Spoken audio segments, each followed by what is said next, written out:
ರಾಜ್ಯಪಾಲರು ತಡೆಯೋದಕ್ಕಿಂತ ಮೊದಲು ಒಂದು ನ್ಯಾಷನಲ್ ಆಂಥಮ್ನ ಬಿಟ್ಟು ಹೋದ್ರಲ್ಲ, ಕಾನ್ಸ್ಟಿಟ್ಯೂಷನಲ್ಲಿ ಎಷ್ಟರ ಮಟ್ಟಿಗೆ ಅವ್ರಿಗೆ ಅದು ಒಬ್ಬ ಕಾನ್ಸ್ಟಿಟ್ಯೂಷನ್ ಅಡಿನಲ್ಲಿ ಬಂದಿರತಕ್ಕಂಥ ರಾಜ್ಯಪಾಲರ ಗೌರವ ಅದು ಭಾಳ ಮುಖ್ಯ ಅಲ್ಲ. ಒಂದು ರಾಜ್ಯ ಸರ್ಕಾರ ತಯಾರು ಮಾಡ್ತಕ್ಕಂಥದ್ದನ್ನು ಅದು ಅವ್ರು ಓದ್ತಕ್ಕಂಥದ್ದು ಅವ್ರದ್ದೊಂದು ಪರಿಪಾಠ. ಕಾನ್ಸ್ಟಿಟ್ಯೂಷನಲ್ಲಿ ಮೊದಲಿಂದನೂ ಅದು ಎಲ್ಲ ರಾಜ್ಯದಲ್ಲೂ ಎಲ್ಲ ರಾಜ್ಯಪಾಲರು ಓದಬೇಕು. ಯಾರೇ ಹಿಂದೆ ಮಾಡಿದರೂ ತಪ್ಪೆ, ಮುಂದೆ ಮಾಡಿದ್ರು ತಪ್ಪೆ, ಇವತ್ತು ಮಾಡಿದ್ರು ತಪ್ಪೆ. ಅವತ್ತಿನ ಆ ಸರ್ಕಾರ ಅವರ ರಾಜ್ಯದ ಬದ್ಧತೆಯನ್ನು ಕೊಡ್ತಾರೆ ಅವ್ರ ಕೈಲಿ. ಅವರು ಓದೋದು ಅಷ್ಟೇ, ಅವರೇನು ಇಂಪ್ಲಿಮೆಂಟ್ ಮಾಡ್ತಕ್ಕಂಥದ್ದಲ್ಲ. ಕೇಂದ್ರ ಸರ್ಕಾರದ ಜವಾಬ್ದಾರಿ ಕೇಂದ್ರ ಸರ್ಕಾರ. ಈ ಕೇಂದ್ರ ಸರ್ಕಾರ ಏನು ಕೊಡ್ತಾರೆ ಅದನ್ನು ರಾಷ್ಟ್ರಪತಿಯವರು ಸ್ಪೀಚ್ ಮಾಡಲ್ವಾ? ಅದೇ ರೀತಿ ಈ ಟೀಕ್ಸೋದು ಇದ್ರೆ ತಾನೆ ಇವ್ರು ಕೇಂದ್ರ ಸರ್ಕಾರದ ರೆಪ್ರೆಸೆಂಟೇಟಿವ್ನಾ? ಕೇಂದ್ರ ಸರ್ಕಾರದ ರೆಪ್ರೆಸೆಂಟೇಟಿವ್ನಾ ಗವರ್ನರ್ ಅವರು? ಅವ್ರು ಒಪ್ಕೊಂಡ್ರೆ ಅಲ್ಲ ಹೌದು. ಅದೇ ನಾನು ಹೇಳ್ತಾ ಇರ್ತಕ್ಕಂಥದ್ದು, ಬಿ ಜೆ ಪಿಯ ಪರ ಅಥವಾ ಕೇಂದ್ರ ಸರ್ಕಾರದ ಏಜೆಂಟ್ ಥರ ಅಥವಾ ಕೇಂದ್ರ ಸರ್ಕಾರದ ರೆಪ್ರೆಸೆಂಟೇಟಿವ್ ಅಂತ ಘೋಷಣೆ ಮಾಡಿಬಿಟ್ರೆ ಆವಾಗ ಈ ಪ್ರಶ್ನೆ ಬರಲ್ಲ.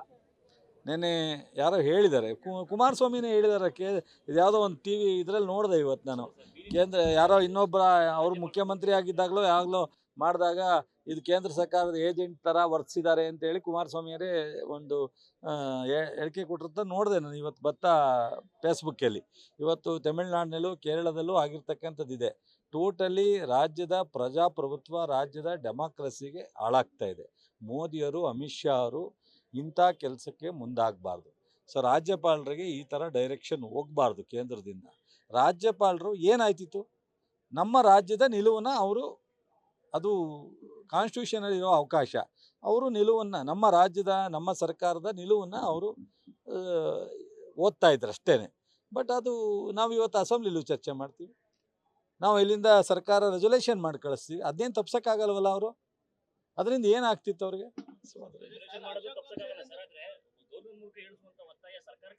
ಒತ್ತಾಯ ಅಲ್ಲ, ಅದು ಪದ್ಧತಿ. ಎಲ್ಲ ಕಾಲದಲ್ಲೂ ನಡೆದಿದೆ. ಕೆಲವರು ಇದನ್ನು ಬಿಟ್ಟು ಹೋಗಿದ್ದಾರೆ, ಆದರೆ ಯಾರೇ ಬಿಟ್ಟು ಹೋದ್ರು ತಪ್ಪು.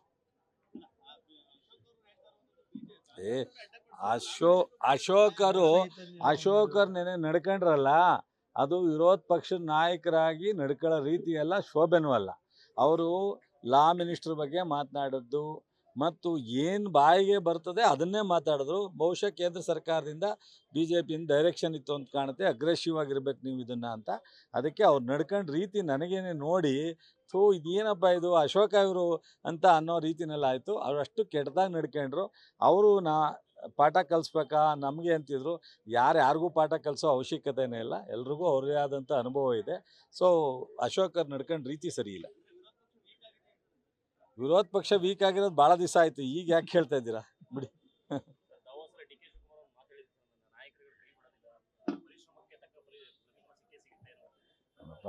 ಇವತ್ತು ಒಳ್ಳೆ ವಿಚಾರ ಕೇಳಿದೆ, ರಾಜಕಾರಣನ ಬಹುಶಃ ನಮ್ಮ ರಾಷ್ಟ್ರೀಯ ನಾಯಕರು 16 ಬಾರಿ ಹೇಳಿದ್ದಾರೆ, ನಾವು ಇದನ್ನು ನಮ್ಮ ಹಂತದಲ್ಲಿ ತೀರ್ಮಾನ ಮಾಡ್ತೀವಿ ಅಂತ.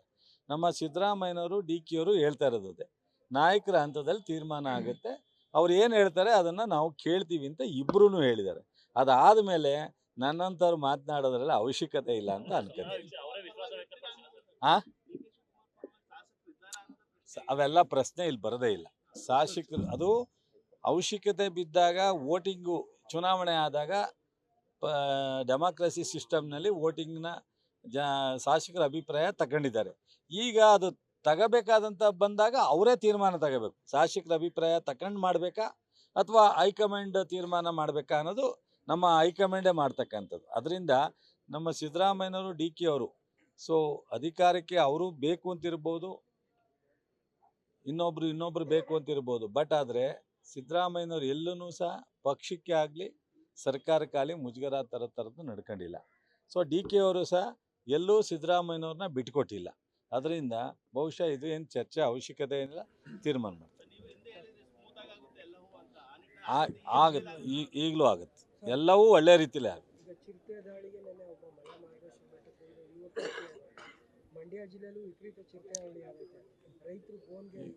ಈಗ ಪರಿಸರ ರಕ್ಷಣೆ ಮಾಡಬೇಕು, ಪ್ರಾಣಿಗಳನ್ನ ರಕ್ಷಣೆ ಮಾಡಬೇಕು. ಇದರ ಮಧ್ಯದಲ್ಲಿ ಫಾರೆಸ್ಟ್ ಇಲಾಖೆ ಸಾಕಷ್ಟು ಪ್ರಯತ್ನ ಮಾಡ್ತಾ ಇದೆ. ಆನೆಗಳದಿರ್ಬೋದು, ಚಿರತೆಗಳದಿರ್ಬೋದು, ಸಿಂಹಗಳಿರ್ಬೋದು, ಹುಲಿಗಳಿರ್ಬೋದು. ಸೊ ಗ್ರಾಮಗಳಿಗೆ ಬರ್ತಕ್ಕಂಥದ್ದು, ಹೊಲ್ದ ಹತ್ರ ಬರ್ತಕ್ಕಂಥದ್ದು, ಕಾಡು ಬಿಟ್ಟು ಬರ್ತಕ್ಕಂಥದ್ದು ಇದೆಲ್ಲವೂ ಜಾಸ್ತಿ ಆಗಿದೆ. ಬಹುಶಃ ಕೇಂದ್ರ ಸರ್ಕಾರದಲ್ಲಿ ಒಂದು ಸೂಕ್ತವಾದಂಥ ತೀರ್ಮಾನವನ್ನು ತಗೋಬೇಕಾಗತ್ತೆ. ಜನರ ಪ್ರಾಣಿಗಳ ಪ್ರಾಣ ಎಷ್ಟು ಮುಖ್ಯನೋ ಜನರ ಪ್ರಾಣವೂ ಅಷ್ಟೇ ಮುಖ್ಯ. ಸೊ ಇವತ್ತು ಎಲ್ಲವನ್ನೂ ಅವಲೋಕನೆ ಮಾಡಿ ಕೇಂದ್ರ ಸರ್ಕಾರದಲ್ಲೇ ಇದಕ್ಕೇನಾದ್ರು ಒಂದು ತೀರ್ಮಾನ ತಗೋಬೇಕಾಗಿದೆ. ನಮ್ಮ ರಾಜ್ಯ ಸರ್ಕಾರದ ವ್ಯಾಪ್ತಿ ಏನಿದೆ, ಸೊ ರಕ್ಷಣೆ ಮಾಡ್ಬೋದು. ಸೊ ಎಕ್ಸ್ಟ್ರೀಮ್ಗೆ ಹೋದಾಗ ಪರಿಹಾರ ಕೊಡ್ಬೋದು.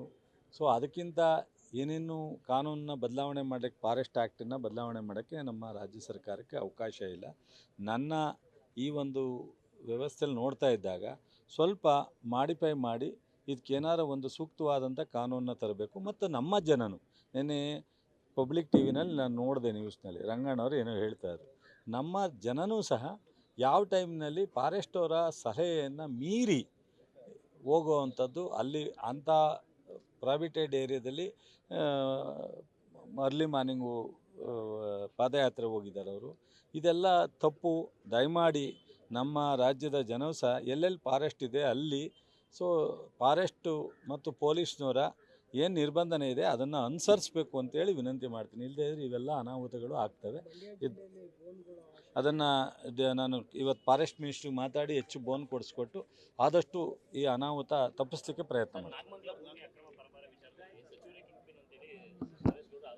ಎಲ್ಲರೂ ಅವ್ರ ಬಗ್ಗೆ ಗೌರವಿಸ್ತೀನಿ. ಅವರ ಹೇಳಿಕೆಗೆ ಕಳೆದ ಬಾರಿ 600 ಫೈಲನ್ನು ಹಿಂದೆ ಅವರ ಆಡಳಿತದಲ್ಲಿ ಅವರ ಇದರಲ್ಲಿ ಸೀಸ್ ಮಾಡಿ DC ಆಫೀಸಲ್ಲಿತ್ತು. ಅದನ್ನು DC ಅವರು ಎನ್ಕ್ವೈರಿ ಮಾಡಿ ಈಗ AC ಅವರು ಕೊಟ್ಟಿದ್ದಾರೆ. ಅದು ಯಾವುದನ್ನು ಸರಿ ತಪ್ಪು ಕಾನೂನು ಬಾಹಿರವಾಗಿದೆ ಅಂತ ಅದು ಒಂದು ಹಂತದಲ್ಲಿ ನಡೀತಾ ಇದೆ. 2ನೇ ಹಂತದಲ್ಲಿ ಅದೇ ಕಾಯಿಲೆ ಹಂಗೆ ಮುಂದುವರೆದಿದೆ ಅನ್ನೋ ಕಾರಣ ನಮಗೂ ಒಂದು ಸ್ವಲ್ಪ ಗೊತ್ತಾಗಿ ನಾನು DC ಅವರಿಗೆ ಹೇಳಿದ್ದೆ, ತಕ್ಷಣ ಇದನ್ನು ಸೊ ಎನ್ಕ್ವೈರಿ ಮಾಡಬೇಕು ಅಂತ. ಅವ್ರು ಪ್ರಿಲಿಮಿನರಿ ಎಲ್ಲ ಕಲೆಕ್ಟ್ ಮಾಡ್ತಿದ್ದ ಸಂದರ್ಭದಲ್ಲಿ ನನಗೆ ಯಾರು ಟೀಮ್ ಹೇಳಿದರು ಅದೇ ಟೀಮು ಸೊ ಲೋಕಾಯುಕ್ತವ್ರಿಗೂ ಕೊಟ್ಟಿದ್ರು. ಅವ್ರು ಹೇಳಿದರು ನಮಗೆ, ಲೋಕಾಯುಕ್ತಗೂ ಹೇಳಿದ್ದೀವಿ ಸರ್, DC ಆಫೀಸ್ಗೂ ರೆಪ್ರೆಸೆಂಟೇಷನ್ ಕೊಟ್ಟಿದ್ದೀವಿ, ನಿಮಗೂ ಕೊಡ್ತಾಯಿದ್ದೀವಿ ಅಂತ.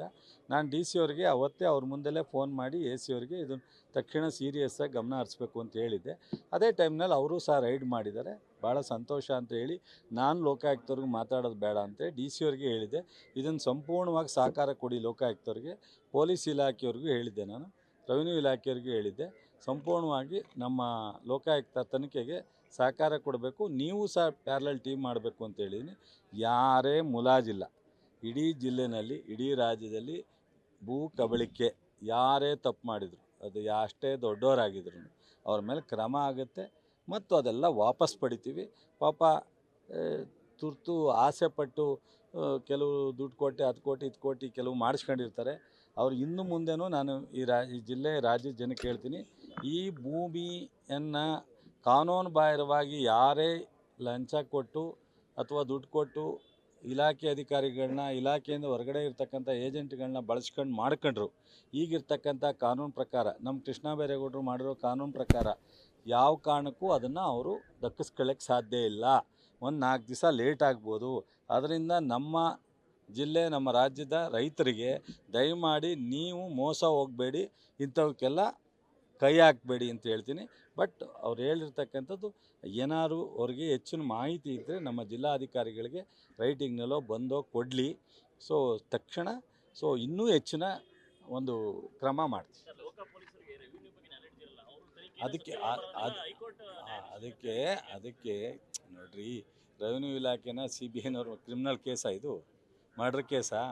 ಇದೆಲ್ಲ ಯಾರು ಯಾವ್ದು ಮಾಡಬೇಕು ಅದನ್ನೇ ಮಾಡಬೇಕು. ರೆವಿನ್ಯೂ ಇಲಾಖೆ ಪ್ಯಾರಲಾಗಿ ಮಾಡ್ತಾಯಿದೆ.